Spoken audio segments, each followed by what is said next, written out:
Hello, this is Roshni Venugopal, year 14 CS 121, and this is my lab experiment number 10 for Unix and Linux Lab. In this experiment, we will be doing inter-process communication using shared memory. So, first of all, process 1, it will create a shared memory and write some string into it, and wait for the second process to access the string from the shared memory, and then reverse the string and modify it. So, the first program, I'll show the output first. Suppose the key entered is this. So the shared memory has been created successfully, and then we are going to enter some data into it. So for example,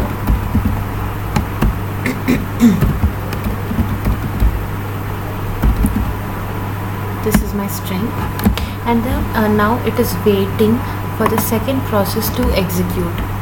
So over here,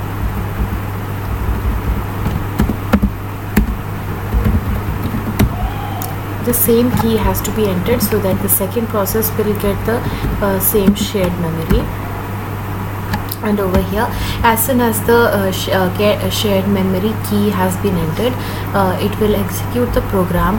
That is, it will reverse the string, and it will send an intimation to the process 1, and therefore it will stop waiting, and it will show that the data sent to be reversed has been successfully done.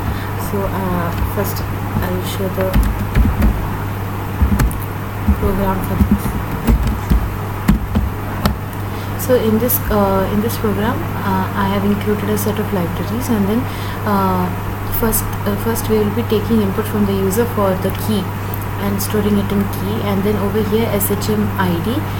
SHM get is used to create the shared memory, and the key has been given, followed by 100, and then so IPC create, it will so 100 is the size of the memory, and IPC create, it will ensure that the key that has been given, it only has been used by that particular memory.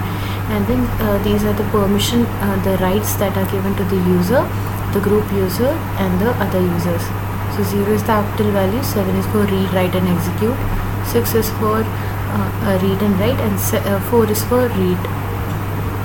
Now if the SHM ID that we get after creating the shared memory, if it is less than 0, then that means the shared memory has not been created, else we will display that it has created successfully. Now in this program, what we are doing is that we are creating giving a pointer value, and then we are attaching the shared memory of process 1 to the shared memory that has been created over here, and then SHM ID has been provided, whatever was the ID that we got over here while creating the memory, followed by 0 and 0. Then that will be stored in virtual address, that is, it is a pointer. Now another pointer, we are making str, and we are storing that value in of the virtual address into the str, so that we can use it afterwards. Now over here, what happens is, when the string in the string str, we are entering some data, therefore the pointer changes according to the number of bytes that has been entered by the user. So virtual address, it will still be in the start of the memory, whereas the str will move down according to the input that has been given by the user. Now over here, it will sleep for 5 seconds, and then the data to be sent to be reversed, it will be shown only when the string is not equal to while the string is not equal to star, it will keep on sleeping. So when the person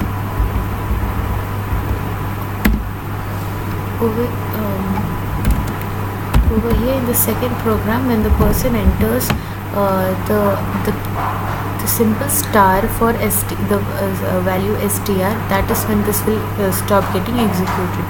So I'll show how this works. Now over here also the same thing we are doing. The second process has been created by using the same key, so whatever has been used here we will create it here, and then SHM get will ensure that the created memory, it will get attached, and then the same things over here we are doing. and the same as the previous data. Now over here what we are doing is we are accessing the string and then storing it in array so that we can make changes to it. Now string we are converting into string by using this command, and using this for loop we are what we are doing is we are reversing the string. So str is equal to str plus str1 into I. So with each l minus 1 is the length minus 1. So it will traverse through the array and it will get reversed over here, and then we are copying that value into that str. Now that value after that we are giving a pointer value star, and now when it is equal to star, over here this while loop gets exited, and that is how the process 1 also gets exited. So this is my lab experiment number 10 for Unix. Thank you.